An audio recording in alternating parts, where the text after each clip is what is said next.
telling you where I'm going. You'll see when I land, but I'm really excited because it's been quite a long time since I've last been there. So yeah, see you later.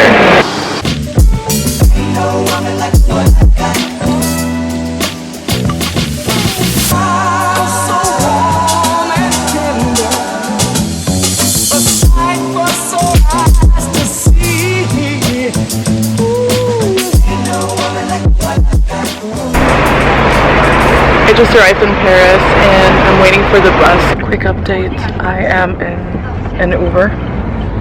I didn't take the bus after all because what I forgot to think about and all that stress is that you need to have a ticket, and in order to buy a ticket you need to have cash to buy it with the bus driver, so obviously I didn't have that.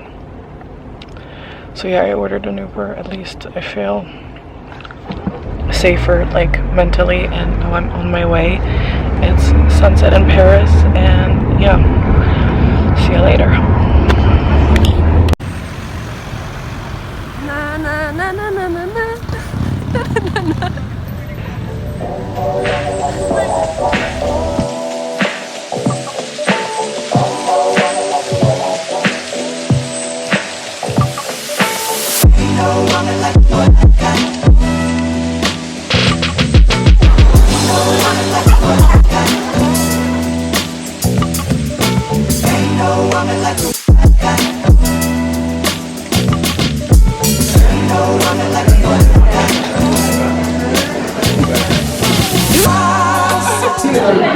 Okay, so we are at Angelina, which is a super famous place in Paris for their hot chocolate, which I am drinking, but it has whipped cream in it, and as a matter of fact,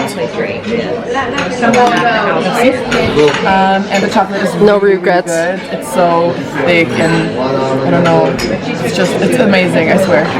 I didn't expect this, to be honest. I mean, Aniela said it was really good, but I was like, we'll see. So, see you later.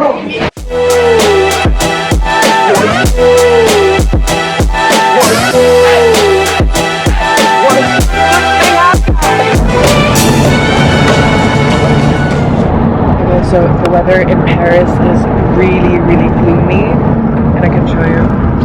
Also, I'm double filming. Vlog say hello to Insta Stories say hello to vlog.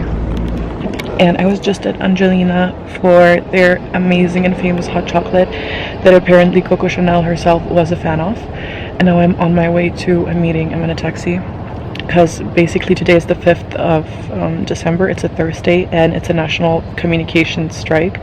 The metro is closed and there is a very high chance that I won't be able to return to London because apparently the air control people are striking as well, on strike as well. So I think a minimum of 30% of flights are cancelled. Lucky me. Arc de Triomphe behind me, and I just finished my meeting after what, 3 hours? Still some light fading away. And now I'm going to Galeries Lafayette on Champs-Élysées, where I am. Aside from Galeries Lafayette, I will also take you to Sephora on Champs-Élysées. It's their flagship store. It's huge and has the best selections of products, so oh wow. This is why I stopped.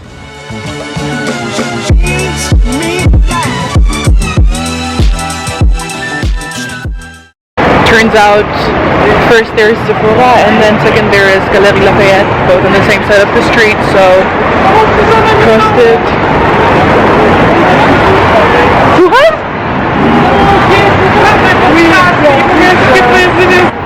Spotkałam właśnie moich podcastów, jak się nazywacie? Nina. Cześć Nina. I Hania. Cześć Hania. To takie miło. Super, super. No i Hania, masz telefon? Właśnie nie jest. O mój Boże, nie zjadł. Mi pan telefon. Ja myślałam, że mogę stwierdzić, że ktoś powiedział o Susana Michalek, ja się tak Nie, ja tutaj patrzę, bo my wczoraj też przyleciałeś mnie tak wczoraj patrzę, kurde, nice story, że lecisz do... Sorry for the short break, but I met these two girls from Krakow in Poland and they noticed me on Champs-Élysées. what are the odds, right? And they said that they're listening to the podcast and that they really like it, and this is just, it's so nice. It's so warming to my heart because God knows how much work went into it, and just knowing that people really like it, that's my biggest motivation, that you have the chance to take something out of it. But anyway, I'm here in front of God's lab, and I'm gonna take you there, and we're gonna do some shopping. Here we are at the face mask section, and I already chose two for myself, the coconut face mask by Sephora, and then this 2-in-1 oil mask, because with my atopic dermatitis there's like not only hydration that I need, but also the oils to make sure that my skin has enough of everything. And then you have these sleeping masks, but I don't know if it was from this particularly, but when I first moved to London, I brought this with me, right, because we don't see anything. I brought this one with me from the Polish Sephora, and I used it. And after that, I don't know, I just had like a scalp problem. I was like suffering from severe dandruff, and nothing would help. So I'm not sure if it was from this, as I said, but it happened directly after this, and before that everything was fine. So maybe it was a trigger. But this looks cool. An instant hair mask. Something that you can easily travel with. What is it? Enriched with coconut oil. That seems nice. What I find annoying though, where are the prices? Hair cleansing. Oh, I need a hair scrub as well. Okay, it's story time. So these products, wait, I don't know if they're actually in focus. Camille Flore, I guess. It's focus. Sorry. It's the Coco Bali virgin coconut oil made in Bali. I met this girl in 2018 when we were both in the Sephora headquarters by Paris, and we were both invited as a part of Sephora Accelerate, which is a startup accelerator for female entrepreneurs in beauty. And I don't know, I randomly saw it and I thought it's so impressive, and it really made me happy to see that she got her products into Sephora, that she made it here. So congratulations to me. This is what I'm taking, the Marc Jacobs bronzing powder, since I'm out of bronzer at all. I guess my favorite Dr. Jart face masks, and it's amazing. Then I'm trying this one, the golden one, and I bought a 3-pack of the coconut masks because I think like the trio costs 7 or 8 euros and one costs 4, so it really makes sense fiscally. And I may put it so yeah. I am here for one thing, and I believe that the beauty sign will show me my way to Gizou. Where is Gizou? Megan, where did you put them?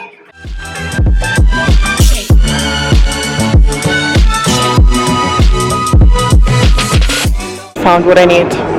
Do you see it? Hello. Right, so this is the honey infused hair perfume that I really wanted to try, and I just sprayed it, and it smells really nice. It's actually, as they described, very like a lot of floral notes, slightly less honeyish, I would say, like as compared to the hair oil that I've been using. And then we have the travel size, and ooh, the hair oil. Oh, okay, I need to test all of it. And the hair oils, I have the smaller ones. Just look at this. This is really something that you want to see in your shower.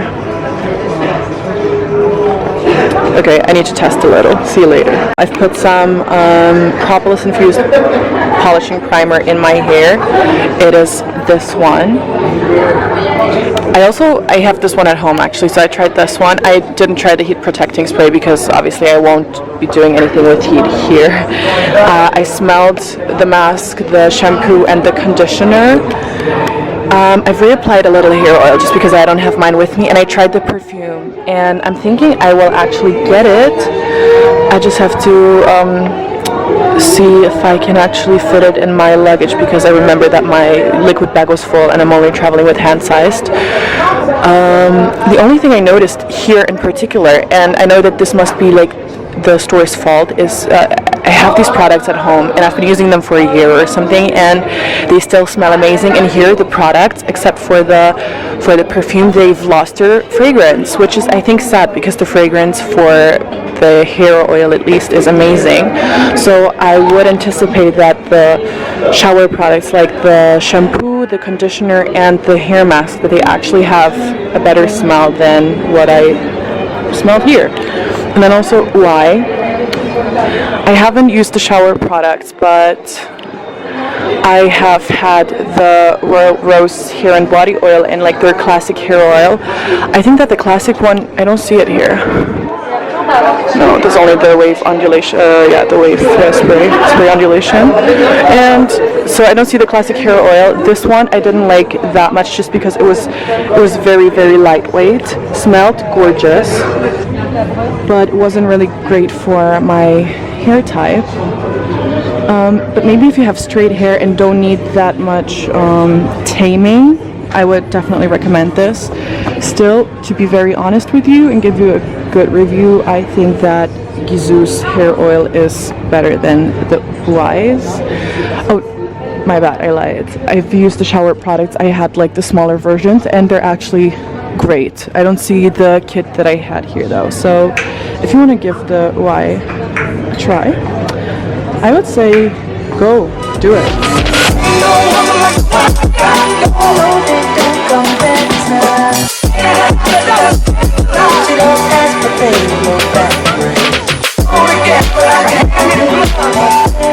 I'm on my way to this MS exhibition, but I'm looking for something to eat. I'm starving and I just wanted to eat a cheeseburger somewhere at a bistro, but where I was, like, I don't know how it's even possible, but I missed every single bistro on my way here to Rufeburg. And yeah, this street is so beautiful, but this video doesn't do it justice. So I'm on the hunt for a supermarket now, just so I can, I don't know, I need water, I need anything. Hunger situation is somewhat saved.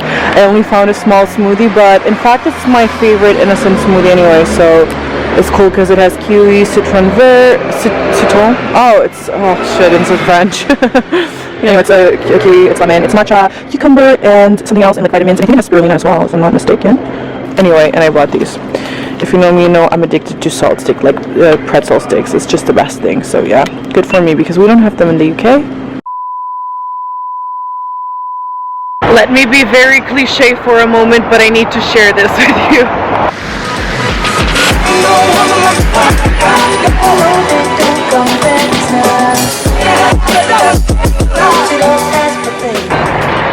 It's so cold. I'm freezing all my body parts off, but I just had dinner at my favorite bistro that I discovered 2 years ago, and I go there every time I'm in Paris. And it so happens that it has this view, but there are literally like no tourists. I'm always the only tourist, and they have amazing burgers and really good wine, and I just cannot be in Paris and not go there and just appreciate this. Even though it may be a little cliche, it's still, I don't know, it's majestic. I'm trying to order an Uber because today is the big strike, so no buses at all. I don't think I've seen a bus today. Metro is closed.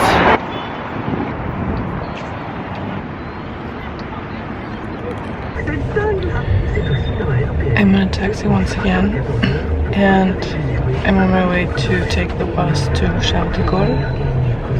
The strike is still on, traffic is harsh, and I wasn't able to order an Uber all morning. It just says there are no cars available, and the bus was so full, the bus driver didn't allow any more people in. It's raining, it's super cold. But my flight is apparently still on, so I am finally at Charles de Gaulle Airport. But the story how I got here is slightly different from what I last recorded. because just to recap, drove to the opera where the bus stop for the bus to Charles de Gaulle is, like another bus, not Le Bus Direct. And I came to the bus stop and people were waiting, and like they were being super impatient, and this woman who was, as it turned out later, she was flying to Chicago, and her flight was scheduled for 12:10, mine was for 12:15. She was like, do you want to share a cab? And I was like, well, I think we could like wait for the bus because it's just, there is very, very big traffic around, so I guess it's just like a matter of minutes. And this other girl, she jumped into the conversation because she was like checking the arrivals on a website, and she said, yeah, the bus is supposed to be here in like 3 minutes. Okay, 3 minutes. 16 minutes later, the bus still wasn't there. On the website it still says, oh, we'll be here in 5 minutes, whatever. It wasn't coming. The Chicago woman was getting fed up, and she was like, let's split a cab. It will be the same like among the 4 of us, because there were 2 other guys who wanted to share with us as well. So I think the bus was like $13.50, and the cab to Charles de Gaulle, despite all the traffic, it was like capped at 50 because she just asked how much she would take. It was like 15. She was like, okay, so we all pay like $12.50, which was really, which was after all a really good idea. But I sat in the back, squeezed between these 2 guys. I couldn't move or anything. That was funny. So yeah, I can just recommend to you, if you're traveling somewhere and it's a major city, usually transport to and from the airport is pretty expensive. But this also happened to me in New York. Like when I was with my mom and my grandmother, we wanted to take a taxi to Manhattan because our hotel was on the Upper East Side, and JFK is like Queens, I think. This woman from the Netherlands, she was like, if she could just ride with us. She eventually didn't, because she said she was gonna go to an ATM, grab cash for the cab driver, but she never came back. So eventually we just went. Maybe she found another way to get to Manhattan as well. But I think it's a really good alternative, because you just go to these places that people are going to the same destination as you, and even if maybe the bus is not late but you're just fed up with waiting, you can always propose to share a cab, which is, I guess, more comfortable, a little faster as well, maybe even a little safer. I don't know, I always have this thought that someone will steal my luggage, because I was once a witness of that in London, when taking the National Express to London from the airport at night, because there were no trains. So yeah, I think that's a good alternative. So it's cool to share, maybe not among 4, but 3 if it's a normal car that's more comfortable. And it costs you roughly the same as as the bus that you would take to the airport or the train. An Uber is usually around 50 euros, but today when I checked in the morning, it was 75, I think. So that's a lot. And yeah, a traditional cab was 50. So I guess that also pays off if you take a traditional cab and just talk to the driver beforehand and try to cap the fare. So good luck.